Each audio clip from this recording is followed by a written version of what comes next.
Hello everyone, welcome to our YouTube channel Learn Shalakar. আজি আমি লৈ আহিছো DME DSS নন টেকনিক্যাল এক্সামৰ কিছুমান গুৰুত্বপূৰ্ণ কোৱেশ্চন আনসাৰ। যদি তোমালোকে DME DSS non technical exam দিব বিচৰা তেনেহলে এই ভিডিঅ'টো হেহলৈকে চাই থাকা। আহা আমি ভিডিঅ'টো আৰম্ভ কৰো। আজি আমাৰ শিকিবলগীয়া প্ৰথম প্ৰশ্নটো হৈছে what is the process of water changing from gas to liquid called. এই প্ৰশ্নটো সুধিছে গেছৰ পৰা তৰললৈ পানী পৰিৱৰ্তিত হোৱা প্ৰক্ৰিয়াটোক কি বোলা হয়। তোমালোকক চাৰিটা অপচন দিয়া হৈছে, ইয়াৰ ভিতৰত শুদ্ধ উত্তৰটো কি হ'ব? শুদ্ধ উত্তৰটো হ'ব অপচন এ কনডেনসেশ্যন। গেছৰ পৰা তৰললৈ পানী পৰিৱৰ্তিত হোৱা প্ৰক্ৰিয়াটোক কনডেনসেশ্যন বুলি কোৱা হয়। আমি আহিছোঁ পৰৱৰ্তী প্ৰশ্নটোলৈ। Mirror used by the dentist to see large images of teeth of patients is। এই প্ৰশ্নটোত সুধিছে ৰোগীৰ দাঁতৰ ডাঙৰ ছবি চাবলৈ দন্ত চিকিৎসকে ব্যৱহাৰ কৰা দাপোনটোৰ নাম কি? তোমালোকক চাৰিটা অপচন দিয়া হৈছে, ইয়াৰ ভিতৰত শুদ্ধ উত্তৰটো কি হ'ব? অপচনসমূহৰ ভিতৰত শুদ্ধ উত্তৰটো হ'ব অপচন ডি কনচেভ মিৰু। ৰোগীৰ দাঁতৰ ডাঙৰ ছবি চাবলৈ দন্ত চিকিৎসকে ব্যৱহাৰ কৰা দাপোনটোৰ নাম হ'ল কনচেভ মিৰু। আমি আহিছোঁ পৰৱৰ্তী প্ৰশ্নটোলৈ। Tomato contains which acid. এই প্ৰশ্নটোত সুধিছে বিলাহীত কোনটো এচিড থাকে? তোমালোকক চাৰিটা অপচন দিয়া হৈছে, ইয়াৰ ভিতৰত শুদ্ধ উত্তৰটো কি হ'ব? অপচনসমূহৰ ভিতৰত শুদ্ধ উত্তৰটো হ'ব অপচন বি চাইট্ৰিক এচিড। বিলাহীত চাইট্ৰিক এচিড থাকে। আমি আহিছোঁ পৰৱৰ্তী প্ৰশ্নটোলৈ। Which of the following disease can be prevented by vaccines. এই প্ৰশ্নটোত সুধিছে তলৰ কোনটো ৰোগ ভেকচিনৰ দ্বাৰা প্ৰতিৰোধ কৰিব পাৰি? তোমালোকক চাৰিটা অপচন দিয়া হৈছে, ইয়াৰ ভিতৰত শুদ্ধ উত্তৰটো কি হ'ব? অপচনসমূহৰ ভিতৰত শুদ্ধ উত্তৰটো হ'ব অপচন চি পলিঅ'। পলিঅ' ৰোগটো ভেকচিনৰ দ্বাৰা প্ৰতিৰোধ কৰিব পাৰি। আমি আহিছোঁ পৰৱৰ্তী প্ৰশ্নটোলৈ। Which part of the human ear collects sound from its surrounding. এই প্ৰশ্নটোত সুধিছে মানুহৰ কাণৰ কোনটো অংশই ইয়াৰ চাৰিওফালৰ পৰা শব্দ সংগ্ৰহ কৰে? তোমালোকক চাৰিটা অপচন দিয়া হৈছে, ইয়াৰ ভিতৰত শুদ্ধ উত্তৰটো কি হ'ব? অপচনসমূহৰ ভিতৰত শুদ্ধ উত্তৰটো হ'ব অপচন এ পিন্না। মানুহৰ কাণৰ পিন্না নামৰ অংশই ইয়াৰ চাৰিওফালৰ পৰা শব্দ সংগ্ৰহ কৰে। আমি আহিছোঁ পৰৱৰ্তী প্ৰশ্নটোলৈ। Acids on reacting which metals release which of the following gases. এই প্ৰশ্নটোত সুধিছে দাঁতৰ সৈতে বিক্ৰিয়া কৰিলে এচিডে তলৰ কোনটো গেছ নিৰ্গত কৰে? তোমালোকক চাৰিটা অপচন দিয়া হৈছে, ইয়াৰ ভিতৰত শুদ্ধ উত্তৰটো কি হ'ব? অপচনসমূহৰ ভিতৰত শুদ্ধ উত্তৰটো হ'ব অপচন চি হাইড্ৰজেন। দাঁতৰ সৈতে বিক্ৰিয়া কৰিলে এচিডে হাইড্ৰজেন গেছ নিৰ্গত কৰে। আমি আহিছোঁ পৰৱৰ্তী প্ৰশ্নটোলৈ। Acids on reacting which metal carbonates release which of the following গাছেছ।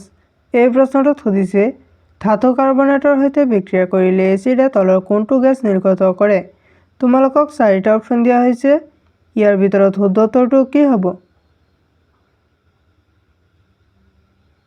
অপচনসমূহৰ ভিতৰত শুদ্ধ উত্তৰটো হ'ব অপচন বি কাৰ্বন ডাই অক্সাইড। ধাতু কাৰ্বনেটৰ সৈতে বিক্ৰিয়া কৰিলে এচিডে কাৰ্বন ডাই অক্সাইড গেছ নিৰ্গত কৰে। আমি আহিছোঁ পৰৱৰ্তী প্ৰশ্নটোলৈ। Which poisonous gas was released in Bhopal gas tragedy. এই প্ৰশ্নটোত সুধিছে ভোপাল গেছ ট্ৰেজেডিত কোনটো বিষাক্ত গেছ নিৰ্গত হৈছিল? তোমালোকক চাৰিটা অপচন দিয়া হৈছে, ইয়াৰ ভিতৰত শুদ্ধ উত্তৰটো কি হ'ব? অপচনসমূহৰ ভিতৰত শুদ্ধ উত্তৰটো হ'ব option D methyl isocyanate. Bhopal gas ট্ৰেজেডিত মেটালাইছ'চাইনেট নামৰ বিষাক্ত গেছ নিৰ্গত হৈছিল। আমি আহিছোঁ পৰৱৰ্তী প্ৰশ্নটোলৈ। Graphite is used to make which of the following thing. এই প্ৰশ্নটোত সুধিছে তলৰ কোনটো বস্তু তৈয়াৰ কৰিবলৈ গ্ৰাফাইট ব্যৱহাৰ কৰা হয়? তোমালোকক চাৰিটা অপচন দিয়া হৈছে, ইয়াৰ ভিতৰত শুদ্ধ উত্তৰটো কি হ'ব? অপচনসমূহৰ ভিতৰত শুদ্ধ উত্তৰটো হ'ব অপচন চি পেন্সিল। পেন্সিল তৈয়াৰ কৰিবলৈ গ্ৰাফাইট ব্যৱহাৰ কৰা হয়। আমি আহিছোঁ পৰৱৰ্তী প্ৰশ্নটোলৈ। Which of the following is a metal which is liquid state at room temperature. এই প্ৰশ্নটোত সুধিছে তলৰ কোনটো ধাতু যিটো কোঠাৰ উষ্ণতাত তৰল অৱস্থাত থাকে? তোমালোকক 4টা অপশ্যন দিয়া হৈছে ইয়াৰ ভিতৰত শুদ্ধ উত্তৰটো কি হ'ব অপশ্যনসমূহৰ ভিতৰত শুদ্ধ উত্তৰটো হ'ব অপশ্যন বি মেৰকিউৰি মেৰকিউৰি নামৰ ধাতুটো কোঠাৰ উষ্ণতাত তৰল অৱস্থাত থাকে আমি আহিছোঁ পৰৱৰ্তী প্ৰশ্নটোলৈ The National Science Day is celebrated on February 28 every to commemorate whose work এই প্ৰশ্নটোত সুধিছে ৰাষ্ট্ৰীয় বিজ্ঞান দিৱস 28 ফেব্ৰুৱাৰীত কাৰ কামক স্মৰণ কৰিবলৈ পালন কৰা হয় তোমালোকক 4টা অপশ্যন দিয়া হৈছে ইয়াৰ ভিতৰত শুদ্ধ উত্তৰটো কি হ'ব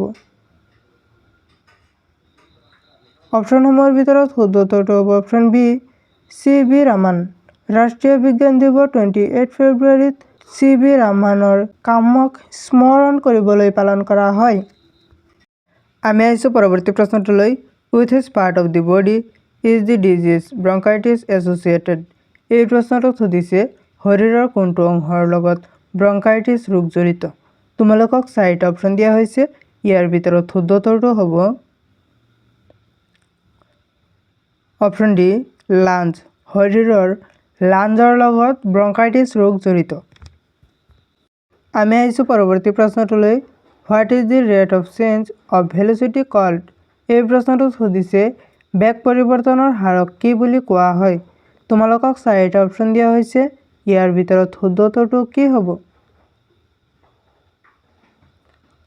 অপশ্যনসমূহৰ ভিতৰত শুদ্ধ উত্তৰটো হ'ব অপশ্যন চি এক্সেলাৰেশ্যন বেগ পৰিৱৰ্তনৰ হাৰক এক্সেলাৰেশ্যন বুলি কোৱা হয় আমি আহিছোঁ পৰৱৰ্তী প্ৰশ্নটোলৈ which of the following gases are present in the atmosphere এই প্ৰশ্নটোত সুধিছে তলৰ কোনটো গেছ বায়ুমণ্ডলত থাকে তোমালোকক 4টা অপশ্যন দিয়া হৈছে ইয়াৰ ভিতৰত শুদ্ধ উত্তৰটো কি হ'ব অপশ্যনসমূহৰ ভিতৰত শুদ্ধ উত্তৰটো হ'ব option D all of the above কাৰণ সকলো গেছ একেলগে মিলিহে বায়ুমণ্ডল সৃষ্টি হৈছে আমি আহিছোঁ পৰৱৰ্তী প্ৰশ্নটোলৈ which one of the following is not an explosive matter এই প্ৰশ্নটোত সুধিছে তলৰ কোনটো বিস্ফোৰক বস্তু নহয় তোমালোকক 4টা অপশ্যন দিয়া হৈছে ইয়াৰ ভিতৰত শুদ্ধ উত্তৰটো কি হ'ব অপশ্যনসমূহৰ ভিতৰত শুদ্ধ উত্তৰটো হ'ব অপশ্যন এ নাইট্ৰ'ক্ল'ৰ'ফৰ্ম বিস্ফোৰক বস্তু নহয় আমি আহিছোঁ পৰৱৰ্তী প্ৰশ্নটোলৈ the pH of acid rain is এই প্ৰশ্নটোত সুধিছে এচিড বৰষুণৰ pH কি তোমালোকক 4টা অপশ্যন দিয়া হৈছে ইয়াৰ ভিতৰত শুদ্ধ উত্তৰটো কি হ'ব অপশ্যনসমূহৰ ভিতৰত শুদ্ধ উত্তৰটো হ'ব অপশ্যন বি <5.6 এচিড বৰষুণৰ pH হ'ল <5.6 আমি আহিছোঁ পৰৱৰ্তী প্ৰশ্নটোলৈ what is the SI unit of energy এই প্ৰশ্নটোত সুধিছে শক্তিৰ SI একক কি তোমালোকক 4টা অপশ্যন দিয়া হৈছে ইয়াৰ ভিতৰত শুদ্ধ উত্তৰটো কি হ'ব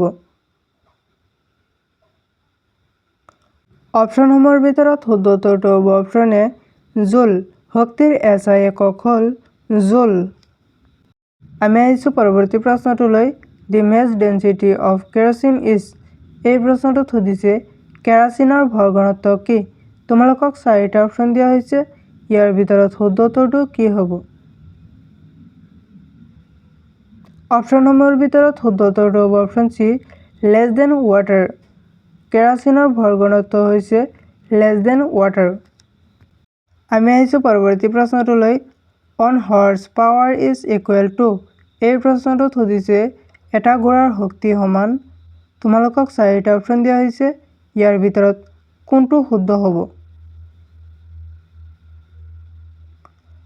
অপশ্যনসমূহৰ ভিতৰত শুদ্ধ উত্তৰটো হ'ব অপশ্যন বি 746 ৱাটছ এটা ঘোঁৰাৰ শক্তি সমান 746 ৱাটছ আমি আহিছোঁ পৰৱৰ্তী প্ৰশ্নটোলৈ what is the chemical name of chalk এই প্ৰশ্নটোত সুধিছে চকৰ ৰাসায়নিক নাম কি তোমালোকক 4টা অপশ্যন দিয়া হৈছে ইয়াৰ ভিতৰত শুদ্ধ উত্তৰটো কি হ'ব